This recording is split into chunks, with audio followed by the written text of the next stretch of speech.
দিগন্ত বিস্তৃত মাঠে বাতাসে দোল খাচ্ছে সাদা ফুল। কাছে গিয়ে বোঝা গেল এগুলো আসলে পেঁয়াজের ফুল। এই সাদা ফুলগুলো শুকিয়ে কিছুদিন পর বের করা হবে কালো বীজ, যার বাজারে ব্যাপক চাহিদার পাশাপাশি রয়েছে ভালো দাম। সেজন্য এটিকে কালো সোনা বলে থাকেন অনেকেই।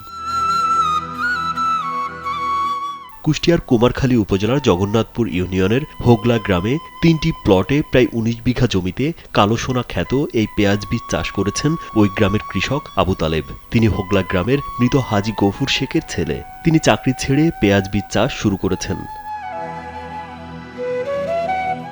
১৯৯৫ সালে বাংলাদেশ সেনাবাহিনীতে যোগ দেন আবু তালেব। তবে চাকরির চেয়ে পেঁয়াজ বীজ চাষ লাভজনক, তাই চাকরি ছেড়ে দিয়ে ওই বছরেই তার বাবার দেখাদেখি ১৬ শতক জমিতে পেঁয়াজ বীজ চাষ শুরু করেছিলেন।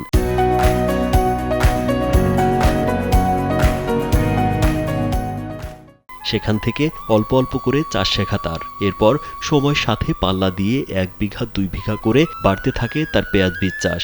২০০৩ সালে প্রায় ৭ বিঘা জমিতে পেঁয়াজ বীজ চাষ করে বেশ লাভের মুখ দেখেন।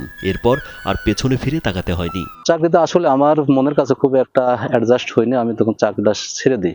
ছেড়ে দেওয়ার পিছনের কারণ ছিল যে আসলে আমার আব্বার দেখছি বাস্তবে যে বীজগুলো উৎপাদন করেছে। আমি যদি আধুনিক যন্ত্রপাতি বাংলাদেশের বিভিন্ন জায়গা ঘোরাফেরা করার কারণে দেখছি আধুনিক যন্ত্রপাতি দিয়ে চাষ করে আমার অনেক লাভবান হবে। সেই কারণে উদ্দেশ্য লক্ষ্য করেই চাষি লোক যাতে উপকার পায়, আমি সেই কেন্দ্র করেই আজ ২৫ সাল আমি ধরেন ১৯ বিঘা বীজ উৎপাদন করি। চাষি আবু তালেব জানান, পেঁয়াজ রোপণ, পরিচর্যা, জমির ইজারা সহ প্রতি বিঘায় খরচ হয়েছে ৮০,০০০ থেকে ১ লাখ টাকা। চলতি মৌসুমে ৩টি প্লটে তিনি ১৯ বিঘা জমিতে সুপার কিং, লালতির কিং ও হাইব্রিড জাতের পেঁয়াজ রোপণ করেছেন। সব মিলে খরচ হয়েছে প্রায় ১৮ থেকে ২০ লাখ টাকা। আবহাওয়া অনুকূলে থাকলে প্রায় ৪০ থেকে ৪২ লাখ টাকার পেঁয়াজ বীজ বিক্রি সম্ভব বলে জানান তিনি। কোনো ব্যাপারীর মাধ্যমে বিক্রি করি না, শুধু চাষি লোকের হাতে তুলে দিই, এই কারণে যাতে চাষিরা ক্ষতিগ্রস্ত না হয়। কারণ চাষি ক্ষতিগ্রস্ত হলে আমারও ক্ষতি। এই কারণে আমি একেবারে সরাসরি চাষির মাধ্যমে বিক্রি করি বীজটা আর কি। কৃষক আবু তালেবের ভাগ্য বদলের পাশাপাশি কর্মসংস্থান হয়েছে স্থানীয় নারী ও পুরুষের। পেঁয়াজের ফুলের পরিচর্যা ও ফুলের পরাগায়ন করেন তারা। মাসিক বেতনে কাজ করি, ১৮,০০০ টাকা বেতন পাই।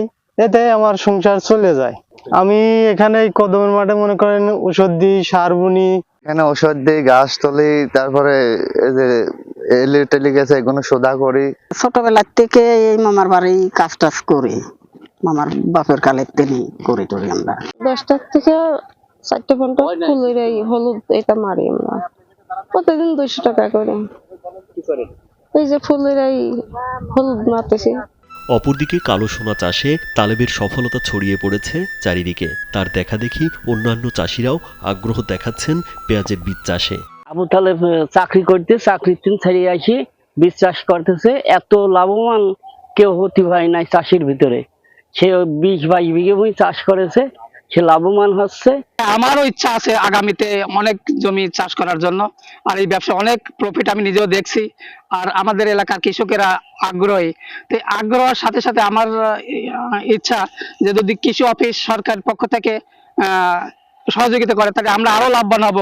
এ বিষয়ে উপজেলা কৃষি কর্মকর্তা মোহাম্মদ রাইসুল ইসলাম জানান, পেঁয়াজ বীজ চাষে চাষিদের উদ্বুদ্ধ করতে নানান উদ্যোগ নেওয়া হয়েছে। ১৯ বিঘা জমিতে পেঁয়াজের বীজ উৎপাদন করতে সক্ষম হয়েছেন। আশা করা যায় তার পেঁয়াজের বীজের উৎপাদনটা ভালো হবে, যেহেতু এবার আবহাওয়াটা আমাদের অনুকূলে আছে। তো আশা করি যে তিনি পেঁয়াজের বীজের ভালো দাম পাবেন এবং ফলনটাও ভালো হবে। কৃষি বিভাগের তথ্য মতে চলতি মৌসুমে কুষ্টিয়াতে প্রায় ১৯ হেক্টর জমিতে পেঁয়াজ বীজ চাষ হয়েছে। রাজীব বিশ্বাস, কালবেলা।